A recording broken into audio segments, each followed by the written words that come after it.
Hello guys, स्वागत है आपका आपके अपने यूट्यूब चैनल मैथ्स मेनिया पर। आज हम क्लास 12th मैथ्स का चैप्टर 3 मैट्रिसेस डिस्कस करेंगे।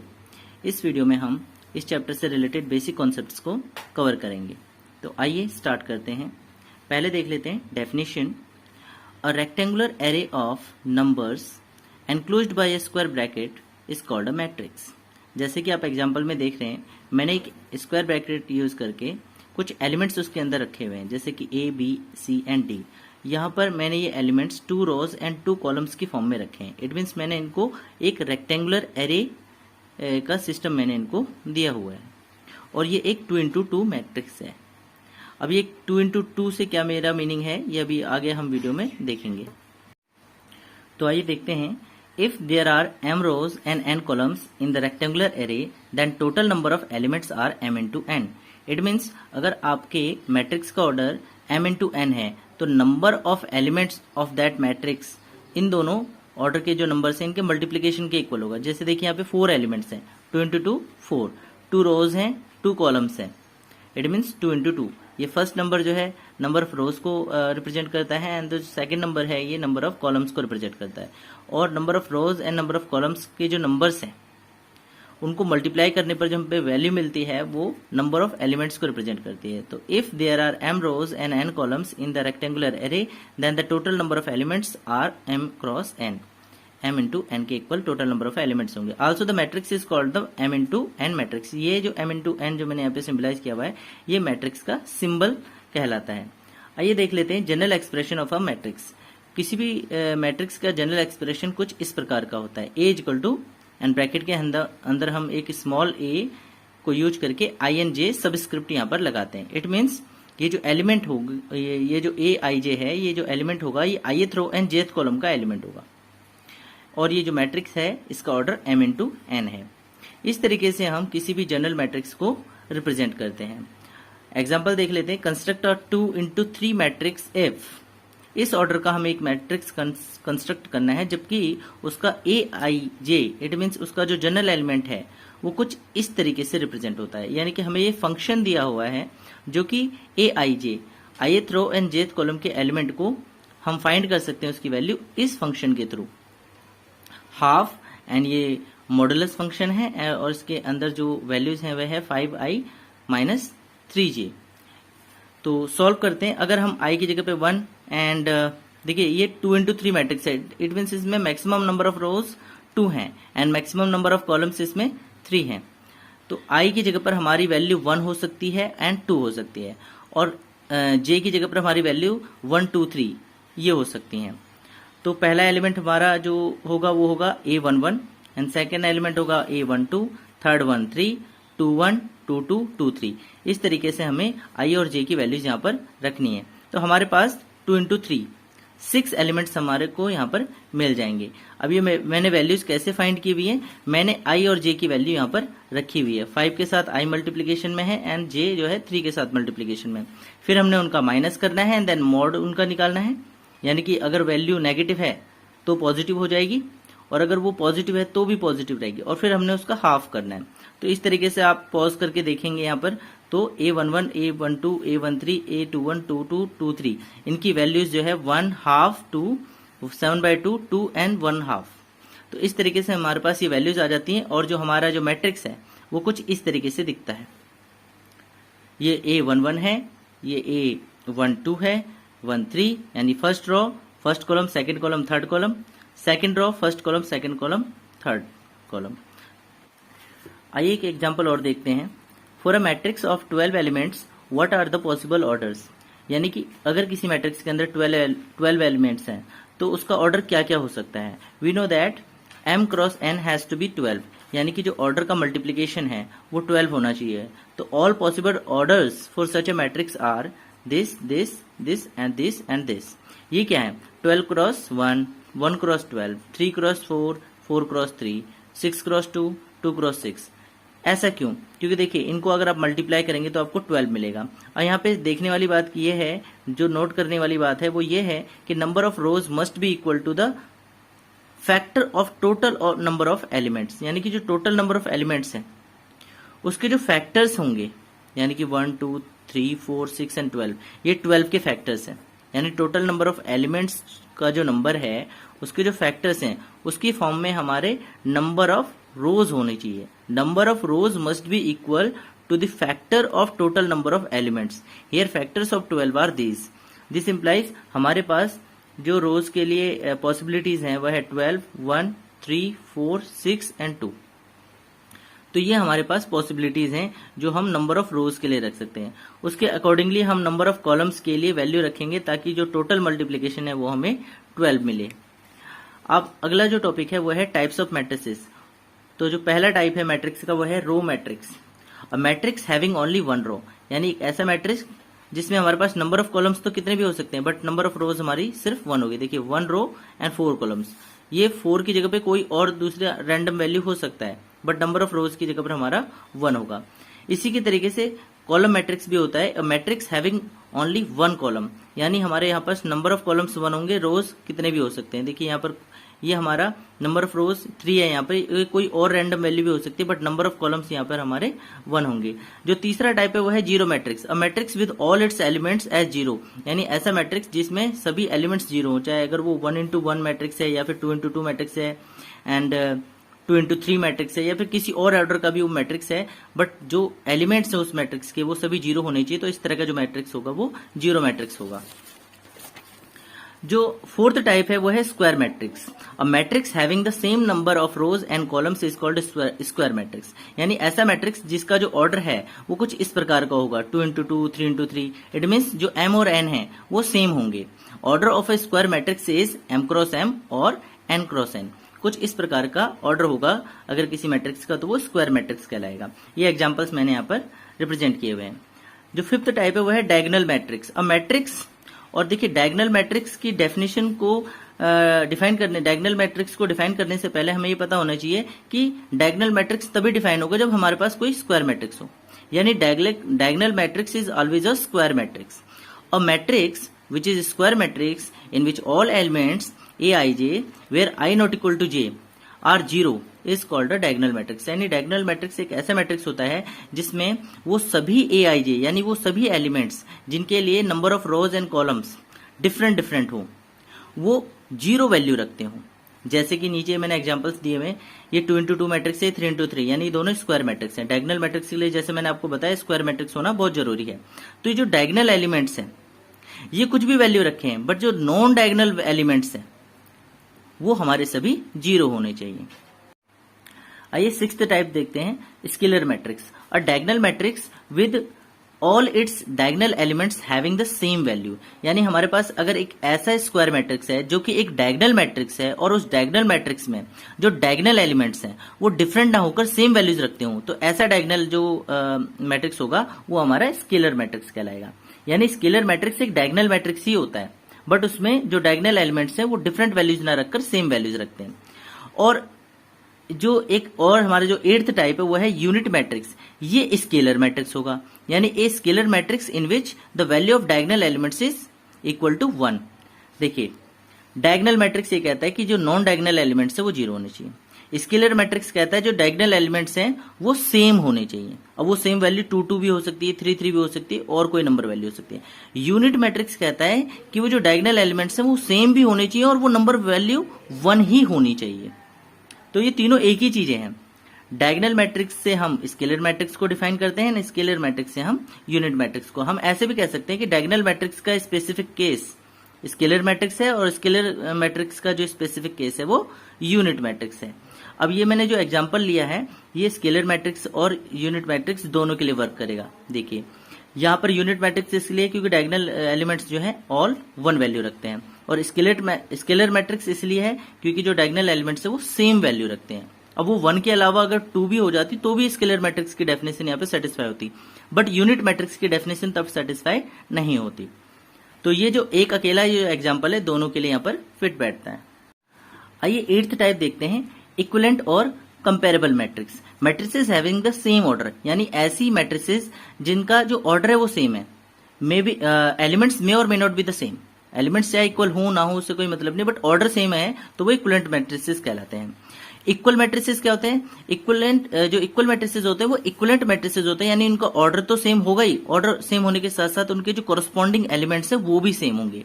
यानी इक्वल जो मैट्रिसेस हैं उनका ऑर्डर भी सेम होगा और उन मैट्रिसेस के अंदर जो एलिमेंट्स है कोरस्पॉन्डिंग एलिमेंट्स वो भी सेम होंगे। आइए एग्जांपल देख लेते हैं। इक्विवेलेंट मैट्रिसेस ये हैं, देखिए यहाँ पे ऑर्डर सेम है बट एलिमेंट्स डिफरेंट है। ऑर्डर 2 into 2 2 into 2 यानी ऑर्डर सेम है, एलिमेंट्स अलग है। और यहाँ पर देखिए ऑर्डर भी सेम है और एलिमेंट्स भी सेम है, तो ये इक्वल मैट्रिक्स का एग्जांपल है। एक क्वेश्चन देख लेते हैं। If A equal to B, अगर दो हमें मैट्रिसेस दिए हुए हैं और वो इक्वल गिवन है तो हमें एक्स वाई जेड की वैल्यू फाइंड करनी। तो वो ए और बी ये हैं, ये दो हमें मैट्रिक्स दिए हुए हैं और हमें एक्स वाई जेड की वैल्यू फाइंड करनी है, जबकि हमें गिवन कंडीशन है कि दोनों मैट्रिक्स जो है इक्वल हैं। अगर ये दोनों मैट्रिक्स इक्वल है तो डेफिनेशन से इनके कॉरस्पॉन्डिंग एलिमेंट इक्वल होने चाहिए। इट मीन्स ये जो 5 है A11, तो ये A11 है बी में, तो y इक्वल टू 5 होना चाहिए, x इक्वल टू 1 होना चाहिए एंड z इक्वल टू 3 होना चाहिए, यानी कि कॉरस्पॉन्डिंग एलिमेंट्स इक्वल होने चाहिए। तो A11 इक्वल होना चाहिए B11 के, A11 इक्वल होना चाहिए B11 के। यहां से हमारा y इक्वल टू 5 आ गया। सिमिलरली हमारा x equal to 1 and z equal to 3 आ जाएगा। Corresponding elements must have to be equal. आइए ऑपरेशंस ऑन मैट्रिसेस देखते हैं। पहला ऑपरेशन है addition. To add two matrices they must be of same order. देखिए पहली कंडीशन तो यही है कि अगर आप उन्हीं मैट्रिसेस को ऐड कर सकते हैं जिनका ऑर्डर सेम हो। If A equal to A I J M into N and B equal to B I J M into N. देखिए ये टू मैट्रिसेस है ए एंड बी, इनके जो एलिमेंट्स हैं वो जनरल एलिमेंट्स मैंने कुछ इस तरीके से रिप्रेजेंट किए हैं और ऑर्डर देखिए दोनों का सेम है। तो जब हम इन्हें ऐड करेंगे तो ए I J plus B I जे होगा। इट मीन्स अगर यहाँ पे मैं लिखता हूँ A12 तो ये B12 के साथ ऐड होगा। अगर मैं यहाँ लिखता हूँ A32 यानी कि third row and second column का अगर एलिमेंट है तो वो थर्ड रो सेकंड कॉलम के एलिमेंट के साथ ही ऐड होगा। और जो ओवरऑल ऑर्डर है मैट्रिसेस का वो सेम होना चाहिए। एक रिमार्क्स देख लेते हैं एडिशन ऑफ मैट्रिसेस के ऊपर। Matrix addition is commutative. It means A plus B and B plus A equal होते हैं, एसोसिएटिव होते हैं। Null matrix is additive identity, यानी कि आप किसी मैट्रिक्स में उसी ऑर्डर का नल मैट्रिक्स ऐड करते हैं और नल मैट्रिक्स को आप जीरो मैट्रिक्स भी कह सकते हैं, जिसको अभी मैंने जस्ट थोड़ी देर पहले डिफाइन किया हुआ है। बट इस जीरो मैट्रिक्स का जो ऑर्डर है वो A मैट्रिक्स के ऑर्डर के बराबर होना चाहिए। तो अगर आप ए मैट्रिक्स को जीरो मैट्रिक्स में ऐड करते हैं या फिर जीरो मैट्रिक्स को ए मैट्रिक्स में ऐड करते हैं तो आपको ए ही मिलेगा। तो इस तरीके से जो नल मैट्रिक्स है वो किसी भी सेम ऑर्डर के मैट्रिक्स के लिए एडिटिव आइडेंटिटी है। Negative of matrix is additive inverse of that matrix, यानी कि किसी भी मैट्रिक्स का नेगेटिव उस मैट्रिक्स का एडिटिव इनवर्स कहलाता है। इट मीन्स अगर हम उस मैट्रिक्स में उसी मैट्रिक्स का नेगेटिव ऐड कर देते हैं तो हमें नल मैट्रिक्स मिलता है, जो कि एडिटिव आइडेंटिटी है। वेयर माइनस ए, अब ये माइनस ए किस तरीके से डिफाइंड है, यानी उस मैट्रिक्स का नेगेटिव किस तरीके से डिफाइंड है कि आप उसके जो भी कॉरस्पॉन्डिंग एलिमेंट्स हैं उनको प्लस का नेगेटिव और नेगेटिव का प्लस बना देंगे। बस इतना सा आपको करना है। जो भी कॉरस्पॉन्डिंग एलिमेंट्स हैं उनके साइन चेंज कर देने अपने। सब्ट्रैक्शन ए माइनस बी, सब्ट्रैक्शन भी कहीं ना कहीं एक एडिशन ही है, यानी अगर a माइनस बी क्या है कि a में आपने ऐड कर दिया minus B. Addition of a and minus B is called a minus B. आइए स्केलर मल्टीप्लिकेशन देखते हैं। Scalar multiplication of a by a number k is denoted by ka, यानी आप किसी मैट्रिक्स a को किसी scalar quantity scalar number k से multiply अगर करते हैं तो क्या होता है, जितने भी कॉरस्पॉन्डिंग एलिमेंट्स हैं वो k टाइम्स हो जाते हैं। बस जो भी एलिमेंट्स है किसी मैट्रिक्स के कॉरस्पॉन्डिंग एलिमेंट्स वो सभी एलिमेंट्स k टाइम्स हो जाएंगे। इस तरीके से हम स्केलर मल्टीप्लिकेशन को डिफाइन करते हैं। ये देखिए एग्जांपल है, ये मैट्रिक्स ए दिया हुआ है, k इक्वल टू 2 हम अगर लेते हैं तो सभी कॉरस्पॉन्डिंग एलिमेंट्स 2 टाइम्स हो गए हैं। Properties of scalar multiplication check करते हैं। If a and b are two matrices of same order and k is a scalar, then अगर a और b दो ऐसे मैट्रिक्स हैं जो कि सेम ऑर्डर के हैं तभी तो हम उनको ऐड कर पाएंगे। तो अगर हम उसके एडिशन को k से मल्टीप्लाई करें तो ये इक्वल होगा कि अगर हमने इंडिविजुअली उनको k से मल्टीप्लाई कर दिया होता उन मैट्रिसेस को और फिर हमने बाद में ऐड कर दिया होता, तो ये दोनों बोथ साइड्स जो है इक्वलिटी होल्ड करती हैं। If a is any matrix and k and k2 be the two scalar quantities, then अब यहाँ पर हमारे पास मैट्रिक्स एक है और दो हमारे पास स्केलर है। पहले हमारे पास मैट्रिक्स 2 थे, स्केलर 1 था, तो इस तरह की हमारी प्रॉपर्टी थी।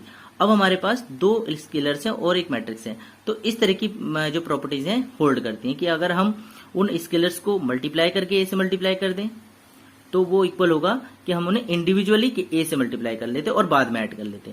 या फिर जो दूसरी प्रॉपर्टी ये है कि हमने k2 से a को मल्टीप्लाई करा देन k1 से मल्टीप्लाई करें या फिर हम K1 K2 को पहले ही मल्टीप्लाई कर लें और फिर A से मल्टीप्लाई करें, तो ये दोनों बोथ साइड्स जो होंगी इक्वल होंगी। आइए मल्टीप्लिकेशन ऑफ मैट्रिसेस देखते हैं। The multiplication AB exists only when the number of columns in A equals number of rows in P. It means उन्हीं A एंड B के लिए मल्टीप्लिकेशन होल्ड करेगा या फिर डिफाइंड होगा, एग्जिस्ट करेगा जिन मैट्रिक्सेस के लिए जो पहला मैट्रिक्स है यानी जो A मैट्रिक्स है एक उसके नंबर ऑफ रोज, उसकी number of columns B matrix के नंबर ऑफ रोज के इक्वल हो। यानी हमारे पास अगर A कोई मैट्रिक्स है Aij m इंटू n और B कोई मैट्रिक्स है Bj के n इंटू p, तो यहां देखिए जो A मैट्रिक्स है उसकी नंबर ऑफ कॉलम्स और जो B मैट्रिक्स है उसके नंबर ऑफ रोज देखिए सेम है, तभी हमारा मल्टीप्लिकेशन डिफाइंड होगा इन दो मैट्रिक्सेस के लिए। Then AB is equal to CIK m cross p। It means अभी जो हमारे को नया मैट्रिक्स मिलेगा A इंटू B को करके, तो उस मैट्रिक्स में नंबर ऑफ रोज जो है m ही होंगी और नंबर ऑफ कॉलम्स p होंगी। यानी कि कॉलम्स तो B से आते हैं, ए बी के लिए जो नंबर ऑफ कॉलम्स है वो बी के कॉलम्स होते हैं, बी के इक्वल होते हैं, और जो नंबर ऑफ रोज होती हैं वो ए के नंबर ऑफ रोज के इक्वल होती हैं। यानी कि नंबर ऑफ रोज यहां से आ रही है और नंबर ऑफ कॉलम्स यहां से आ रहे हैं। इसको हम कुछ इस तरीके से भी समझ सकते हैं, देखिए कि ith रो फर्स्ट कॉलम, तो किससे मल्टीप्लाई होगा, ये जो सेकंड मैट्रिक्स है उसके फर्स्ट रो और kth कॉलम। अब देखिए kth कॉलम बार बार रिपीट कर रहा है, यानी आप एक कॉलम को चूज कर लेंगे और उस कॉलम के लिए जितने भी रोज हैं, second row kth column, third row first row kth column, second row first kth column, third row kth column, यानी कॉलम हम फिक्स कर देंगे, रोज चेंज होती रहेंगी सेकंड मैट्रिक्स के लिए। और फर्स्ट मैट्रिक्स के लिए आपने रो फिक्स कर लेनी है कि आप ith रो की बात कर रहे हैं, और यहां पर आप कॉलम चेंज करेंगे, first column, then second column, then nth column. यानी कि हमारी जो i वैल्यू है वो i वैल्यू हमारी m तक जाएगी और k वैल्यू हमारी p तक जाएगी, जबकि एक मल्टीप्लिकेशन का जो सेट है उसमें हमारा जो i है वो फिक्स रहेगा। देखिए i1 i2, यानी हम ith रो का एलिमेंट लेंगे, कॉलम चेंज करेंगे फर्स्ट रो के लिए, फर्स्ट मैट्रिक्स के लिए, और जो सेकंड मैट्रिक्स है उसके हम कॉलम को फिक्स कर देंगे और उसके रो को चेंज करते रहेंगे। तो इस तरीके से जब हम ith रो और kth कॉलम के एलिमेंट्स को फर्स्ट मैट्रिक्स के ith रो और सेकंड मैट्रिक्स के kth कॉलम के कोरस्पॉन्डिंग एलिमेंट्स को जब मल्टीप्लाई करके उनका एडिशन करेंगे तो हमको ith रो और kth कॉलम का एलिमेंट मिल जाएगा AB मैट्रिक्स के लिए। तो जो CIK होगा, ये जो एलिमेंट होगा AB मैट्रिक्स का, CIK ये जनरल एलिमेंट होगा AB मैट्रिक्स का, ये IKth एलिमेंट होगा AB का, is equal to the sum of the products of corresponding elements of ith row of A and kth column of B। यानी कि ये जो ikth एलिमेंट होगा AB का, ये कहां से आएगा कि जब हम प्रोडक्ट सम कर देंगे प्रोडक्ट्स का, किसके प्रोडक्ट का, कि फर्स्ट मैट्रिक्स के ith रो के जितने भी एलिमेंट्स हैं उनका corresponding elements of kth column of B, उनका जब हम प्रोडक्ट कर दें और फिर उनको ऐड कर दें तो हमें ikth एलिमेंट मिल जाएगा AB के लिए। अब यहाँ कुछ रिमार्क्स हैं कि AB not equal to BA। General case में कभी भी इक्वल नहीं होंगे, बट कुछ केसेस हैं जब ये इक्वल भी हो सकता है। दो केसेस मैंने यहाँ पे दिखाए हुए कि अगर हम किसी मैट्रिक्स को आइडेंटिटी मैट्रिक्स से मल्टीप्लाई कर दें तो देखिए यहाँ पर A.I और I.A इक्वल होता है। इसी तरीके से नल मैट्रिक्स को A से मल्टीप्लाई करें या फिर A मैट्रिक्स को नल मैट्रिक्स से मल्टीप्लाई करें तो ये भी इक्वल होता है, बट ये स्पेशल केसेस हैं। जनरल केस में कभी भी AB not equal to BA होता है। इसके अलावा एसोसिएटिव प्रॉपर्टी भी होल्ड करती है if they exist. It means ये जो मल्टीप्लिकेशन है AB, ये तो तभी होल्ड करेगा ना जब हमारे पास A के नंबर ऑफ कॉलम्स B के नंबर ऑफ रोज के इक्वल हो। तो ऐसे ही B और C के लिए भी है। तो अगर AB और BC डिफाइंड है तो एसोसिएटिव प्रॉपर्टी भी होल्ड करती है मल्टीप्लिकेशन के लिए। और ये डिस्ट्रीब्यूटिव प्रॉपर्टी होती है एडिशन के लिए, वो कुछ इस तरीके से है। तो product of two non zero matrices can be zero. और एक प्रॉपर्टी ये भी है कि हो सकता है कि आपका पहला मैट्रिक्स और दूसरा मैट्रिक्स है, दोनों नॉन जीरो मैट्रिक्सेस हैं, बट उनका मल्टीप्लिकेशन एक जीरो मैट्रिक्स आ जाए, तो ऐसा भी हो सकता है। आइए एक एग्जांपल देखते हैं। ये एक मैट्रिक्स है A 0 1 0 2 एंड ये सेकंड मैट्रिक्स है B 1 2 0 0। तो ये दो मैट्रिक्स हमारे पास 2 × 2 के। अगर हम इन्हें मल्टीप्लाई करते हैं तो देखिए कुछ इस तरीके से मल्टीप्लीकेशन करना है 7 बनाते हुए कि फर्स्ट रो फर्स्ट कॉलम ये इसके साथ मल्टीप्लाई होगा, ये इसके साथ मल्टीप्लाई होगा और जो ये मल्टीप्लीकेशन आएंगे उनको हम ऐड कर देंगे। तो हमें फर्स्ट रो फर्स्ट कॉलम का एलिमेंट मिल जाएगा AB के लिए। ये एलिमेंट ये पूरा मल्टीप्लीकेशन ऐसे, ये जो हमने मल्टीप्लाई करा है इस तरीके से, इस मल्टीप्लाई को कंप्लीट करने के बाद और कॉरस्पॉन्डिंग टर्म की मल्टीप्लाई के एडिशन के बाद हमको ये एलिमेंट मिलेगा। इसी तरीके से जब हम इसको इसके साथ मल्टीप्लाई करेंगे तो हमें जो AB का है फर्स्ट रो का एंड सेकंड कॉलम का एलिमेंट मिल जाएगा। जब 0 2 के साथ 1 0 के साथ मल्टीप्लाई होगा तो इस तरीके से। तो यहां पर इस एक एग्जांपल के अंदर मैंने दो चीज समझाने की कोशिश करी है, एक तो मैट्रिसेस का मल्टीप्लिकेशन और दूसरा कि अगर हमारे पास A और B नॉन जीरो हो तो उनका मल्टीप्लिकेशन 0 मैट्रिक्स आ सकता है। तो इसी तरीके से जब इसको इसके साथ और इसको फिर इसके साथ मल्टीप्लाई करेंगे तो हमें ये और ये एलिमेंट मिल जाएंगे। तो इस तरीके से 0 0 0 0 हमें एक नल मैट्रिक्स मिलता है। अगला टॉपिक है इस चैप्टर में transpose of matrices. Let A equal to Aij M cross N, then A dash भी कह सकते हैं इसको, A डैश A ट्रांसपोज कह दीजिए, A transpose is equal to Aj N cross M। यानी number of rows number of columns बन जाती हैं, number of columns number of rows बन जाती हैं और जो Aij होगा वो Aj हो जाएगा, interchange of rose and columns हो जाएगा। तो देखिए इस तरीके से हमारे पास 2 × 3 मैट्रिक्स है, 3 × 2 मैट्रिक्स बन जाता है। इसको हम इस रो को हम कॉलम बना देंगे, इस रो को भी हम कॉलम बना देंगे, बस इतना सा करना है। और या फिर इसको ऐसे भी समझ सकते हैं कि हमने इस कॉलम को रो बना दिया, देन इस कॉलम को भी रो बना दिया, देन इस कॉलम को भी रो बना दिया, तो भी हमें यही मिलने वाला है। सम रिजल्ट्स ऑन ट्रांसपोज, अगर हम A ट्रांसपोज को ट्रांसपोज करें A मिल जाता है। हमने K से मल्टीप्लाई किया है किसी मैट्रिक्स को, अगर हम उसका ट्रांसपोज करें तो हम ऐसे भी कर सकते हैं कि हम A मैट्रिक्स को अलग से ट्रांसपोज करके K से मल्टीप्लाई कर दीजिए। A प्लस B का transpose A transpose plus B transpose होता है। ये प्रॉपर्टी अभी आगे हमें सिमेट्रिक और स्क्यू सिमेट्रिक मैट्रिसेस को प्रूव करने में हेल्पफुल होगी। एंड A B का ट्रांसपोज करें तो B transpose dot A transpose के इक्वल होता है। अगला टॉपिक है symmetric and skew symmetric matrices. A square matrix A is said to be symmetric if A transpose is equal to A। It means अगर आपके पास एक ऐसा, देखिए ट्रांसपोज तो हम किसी भी ऑर्डर के मैट्रिक्स का निकाल सकते हैं, बट अगर हमें सिमेट्रिक और स्क्यू सिमेट्रिक मैट्रिसेस को डिफाइन करना है तो हम ट्रांसपोज की बात करेंगे किसी स्क्वायर मैट्रिक्स के लिए। तो अगर हमारे पास कोई स्क्वायर मैट्रिक्स है A और अगर हमने इसका ट्रांसपोज निकाला और हमको सेम मैट्रिक्स दोबारा मिल गया तो इस तरह की कंडीशन में हम उस मैट्रिक्स को सिमेट्रिक कहेंगे। तो Aij इक्वल टू Aj, इस तरह की कंडीशन अगर होगी तो ही ये सब होने वाला है, ये भी आपको समझ में आएगा। तो देखिए जैसे कि हमारे पास ये मैट्रिक्स है 2 × 2 का, और यहाँ पर देखिए A12 is equal to A21 है। देखिए Aij is equal to Aj, अगर ऐसा होगा किसी मैट्रिक्स के लिए तो ही वो सिमेट्रिक होगा, तो ही उसमें ये कंडीशन वैलिड होगी। तो देखिए यहाँ पे 1 2 और 2 1 सेम है, तो अगर जब हम number of rose and column को इंटरचेंज भी करते तो हमें सेम मैट्रिक्स मिल जाएगा, यानी A ट्रांसपोज करने पर हमें A ही मिल जाएगा। फॉर 3 × 3 मैट्रिक्स, अगर 3 × 3 मैट्रिक्स है और हम मतलब सिमेट्रिक मैट्रिक्स की बात करें तो 1 2 2 1 के इक्वल होना चाहिए, 1 3 3 1 के। तो ये जो कोरस्पॉन्डिंग एलिमेंट्स है इक्वल है अगर किसी मैट्रिक्स में, तो ट्रांसपोज करने पर हमें सेम मैट्रिक्स मिल जाता है, यानी कि वो सिमेट्रिक हो जाता है। और स्क्वायर मैट्रिक्स, अब स्क्यू सिमेट्रिक देख लेते हैं। Square matrix with A transpose equal to minus, यानी अगर आपने किसी मैट्रिक्स का ट्रांसपोज करा और आपको उस मैट्रिक्स का नेगेटिव मिल गया, यानी उसका एडिटिव इनवर्स मिल गया, तो हम इस तरह के मैट्रिक्स को स्क्यू सिमेट्रिक मैट्रिक्स कहेंगे। और ऐसा तभी होगा जब उसके कॉरस्पॉन्डिंग Aij एलिमेंट जो है माइनस Ji के इक्वल हो, यानी कि A12 इक्वल होगा माइनस A21 के। जितने भी कॉरस्पॉन्डिंग एलिमेंट्स Aij होंगे वो माइनस Ji के इक्वल हो, तो ऐसा स्क्यू सिमेट्रिक की कंडीशन होगी। जैसे कि एग्जांपल है 2 × 2 का और ये एग्जांपल है 3 × 3 का, दोनों में ही हमारे पास एक स्क्यू सिमेट्रिक मैट्रिसेस हैं। देखिए 1 2 और 2 1 इक्वल हैं बट अपोजिट इन साइन है, और ये जो बाकी एलिमेंट्स है डायगोनल एलिमेंट्स ये 0 0 हैं, ये भी इसी कंडीशन से आया है। देखिए अगर ये कैसे एलिमेंट होते हैं, A11 A22 A33 इस तरह के एलिमेंट्स होते हैं।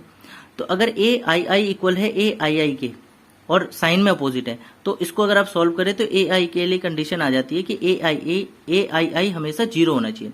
देखिए कोई एलिमेंट अपने नेगेटिव के बराबर हो, ऐसा तो सिर्फ 0 के लिए हो सकता है ना। तो इसलिए हमारे पास जो डायगोनल एलिमेंट्स है वो 0 होने चाहिए स्क्यू सिमेट्रिक मैट्रिसेस के लिए, और जो बाकी एलिमेंट्स हैं उसमें A12 2 1 के इक्वल होगा बट अपोजिट इन साइन होगा। इसी तरीके ये इसके अपोजिट है, ये इसके अपोजिट है और ये इसके अपोजिट है। तो ये वाली कंडीशन जो है इन सभी एलिमेंट्स के लिए वर्क कर रही है। तो ये 2 एग्जाम्पल हैं 2 इंटू 2 एंड 3 इंटू 3 मैट्रिसेस के जो कि स्क्यू सिमेट्रिक हैं। Some results on symmetric and skew symmetric matrices. तो आइए कुछ रिजल्ट्स देख लेते हैं इन मैट्रिसेस के ऊपर। Sum of 2 symmetric matrices is symmetric. अगर आपके पास 2 सिमेट्रिक मैट्रिसेस है उनका सम करो तो आपको सिमेट्रिक मैट्रिक्स मिलेगा। If A is symmetric then K is symmetric. अगर आपके पास ए कोई सिमेट्रिक मैट्रिक्स है और अगर आपने उसको किसी स्केलर से मल्टीप्लाई कर दिया तो भी आपको सिमेट्रिक मैट्रिक्स ही मिलेगा। Same type of results hold for skew symmetric matrices. इसका मीनिंग यह है कि 2 स्क्यू सिमेट्रिक मैट्रिसेस लिए उनको ऐड करा तो स्क्यू सिमेट्रिक मिलेगा। अगर आपने किसी स्केलर से मल्टीप्लाई कर दिया किसी स्क्यू सिमेट्रिक मैट्रिक्स को तो भी आपको स्क्यू सिमेट्रिक मैट्रिक्स मिलेगा। तो यानी कि जो सिमेट्रिक मैट्रिसेस के लिए मैंने रिजल्ट्स लिखे हैं सेम अप्लाई करते हैं स्क्यू सिमेट्रिक मैट्रिसेस के लिए भी। For a square matrix A, अब ये नया रिजल्ट है कि अगर आपके पास कोई भी स्क्वायर मैट्रिक्स ए है तो अगर आप ए के साथ जोड़ दें ए ट्रांसपोज तो आपको सिमेट्रिक मैट्रिक्स मिलेगा। यानी जो ओवरऑल मैट्रिक्स इस तरीके से मिलेगा वो सिमेट्रिक होगा। और अगर आप ए माइनस ए ट्रांसपोज कर दे तो आपको एक स्क्यू सिमेट्रिक मैट्रिक्स मिलेगा। जबकि आपने जो शुरुआत में मैट्रिक्स लिया था वो जरूरी नहीं कि सिमेट्रिक हो या स्क्यू सिमेट्रिक हो, कोई जनरल मैट्रिक्स था जिससे आपने स्टार्ट करा। बट अगर आप उसमें ये ऑपरेशन अप्लाई कर दें तो आपको सिमेट्रिक, और अगर ये ऑपरेशन अप्लाई कर दें तो स्क्यू सिमेट्रिक मैट्रिक्स आपको मिल जाता है। तो इसको मैंने प्रूव भी किया हुआ है। देखिए, मान लेते हैं कि ए प्लस ए डैश कोई मैट्रिक्स है, इसका आपने ट्रांसपोज निकाला। तो अभी मैंने एक प्रॉपर्टी बताई थी ए प्लस बी का जो ट्रांसपोज होता है वो A transpose plus B transpose होता है। तो अगर मैं उस तरीके से इसको एक्सपेंड करूं तो मेरे को ये मिलेगा। और यहाँ पर ए ट्रांसपोज का ट्रांसपोज जो होता है ए होता है, ये भी मैंने अभी ट्रांसपोज की प्रॉपर्टी में डिस्कस करा। तो इस तरीके से जब मैं इसको सॉल्व करूं तो मेरे को ये रिजल्ट मिला। इट मीन्स जिसका मैंने ट्रांसपोज करा वही चीज मुझे दोबारा मिलेगी। इट मीन्स ये जो अंदर जो ये मैट्रिक्स है इसका मैंने ट्रांसपोज करा और ये मैट्रिक्स मेरे को दोबारा मिलेगा। इट मीन्स ये कैसा है, सिमेट्रिक है। इसी तरीके से आप इसको पॉज करके देखिएगा तो यहाँ पर हमारे पास स्क्यू सिमेट्रिक की कंडीशन आती है। क्योंकि मैंने यहाँ माइनस साइन कॉमन लिया तो मेरे पास ये ब्रैकेट के अंदर जो चीज मिली इसी का तो मैं ट्रांसपोज कर रहा था। जिसका मैंने ट्रांसपोज करा वही मुझे नेगेटिव में मिल गया। तो ए ट्रांसपोज इक्वल हो गया माइनस ए के, जबकि पूरी ब्रैकेट को मैं ए कंसिडर कर रहा हूं। If A B a square matrix then it can be expressed as the sum of symmetric and skew symmetric matrix. ये एक और प्रॉपर्टी है कि अगर आपके पास कोई भी स्क्वायर मैट्रिक्स एक दिया हुआ है तो आप उस स्क्वायर मैट्रिक्स को किसी सिमेट्रिक और स्क्यू सिमेट्रिक मैट्रिक्स के एडिशन के फॉर्म में लिख सकते हैं। देखिए, ये अभी मैंने प्रूव करा सिमेट्रिक है, तो किसी सिमेट्रिक मैट्रिक्स को आप के से मल्टीप्लाई करते हैं तो वो भी सिमेट्रिक होता है। इसी तरीके से ये स्क्यू सिमेट्रिक है, अब इसको किसी भी स्केलर से मल्टीप्लाई करेंगे स्क्यू सिमेट्रिक होगा। तो ये हमारे पास सिमेट्रिक है, ये स्क्यू सिमेट्रिक है। आप इसको ऐड करेंगे, देखिए ऐड करने पर हमें ए मिल जा रहा है। यानी ये ओवरऑल चीज हमारी ए है। यानी आपने ए को एक सिमेट्रिक और एक स्क्यू सिमेट्रिक मैट्रिक्स के एडिशन के फॉर्म में लिख दिया। आइए एलिमेंट्री ऑपरेशंस ऑन मैट्रिसेस देखते हैं। जो हम देखिए 3 तरह के ऑपरेशंस अप्लाई करते हैं मैट्रिसेस के ऊपर। पहला ऑपरेशन है कि आर आई इंटरचेंज कर सकते हैं हम आर जे के साथ, यानी इंटरचेंज ऑफ एनी 2 रोज। आप किसी भी मैट्रिक्स के किन्हीं भी 2 रोज को इंटरचेंज कर सकते हैं। तो इस तरह के ऑपरेशंस आप किसी मैट्रिक्स के लिए अप्लाई कर सकते हो। जो दूसरा ऑपरेशन है जो आप किसी मैट्रिक्स के लिए अप्लाई कर सकते हैं वो ये है कि आप ith रो को किसी स्केलर से मल्टीप्लाई करके उसको चेंज कर सकते हैं। यानी multiplication of the elements of a row, यानी किसी रो के जितने भी एलिमेंट्स है उस रो के उसको आप किसी स्केलर से मल्टीप्लाई कर दें तो जो आपको कोरस्पॉन्डिंग मैट्रिक्स मिलेगा वो इक्विवेलेंट मैट्रिक्स मिलेगा। यानी कि ऐसा ऑपरेशन वैलिड है। एंड तीसरा आप क्या कर सकते हैं कि किसी jth रो यानी किसी भी रो के कोरस्पॉन्डिंग एलिमेंट्स को k से मल्टीप्लाई करने के बाद आप उसको किसी दूसरे रो में ऐड कर सकते हैं। यानी ith रो में आप किस तरह का चेंज कर रहे हैं, आप किसी पर्टिकुलर रो में इस तरह का चेंज कर रहे हैं कि आप उस रो के कोरस्पॉन्डिंग एलिमेंट्स में किसी दूसरे रो के कोरस्पॉन्डिंग एलिमेंट्स को k से मल्टीप्लाई करके ऐड कर रहे हैं। किसी रो के कोरस्पॉन्डिंग एलिमेंट्स को k से मल्टीप्लाई करके जो वैल्यूज आ रही हैं उसको आप किसी दूसरे रो के कोरस्पॉन्डिंग एलिमेंट्स के साथ ऐड कर दें, ऐसा भी आप कर सकते हैं। तो the same type of column operations also exist for matrices. जो ये मैंने रोज के लिए जो मैंने एलिमेंट्री ऑपरेशंस बताए किसी मैट्रिक्स के लिए, सेम इसी तरह के एलिमेंट्री ऑपरेशंस कॉलम्स के लिए भी अप्लाई होते हैं। तो फिलहाल इस वीडियो में इतना ही। In the next video we will discuss invertible matrices and we will practise questions based on these concepts. ये इस पूरी वीडियो के अंदर, इस पार्ट 1 के अंदर जितने भी मैंने बेसिक कॉन्सेप्ट डिस्कस करे हैं, उन पर जो भी क्वेश्चन बनते हैं जो पेपर में पूछे जा सकते हैं, वो हम नेक्स्ट वीडियो यानी कि पार्ट 2 में डिस्कस करेंगे. So please subscribe to my channel, like and share the video, and till then, bye. Thank you.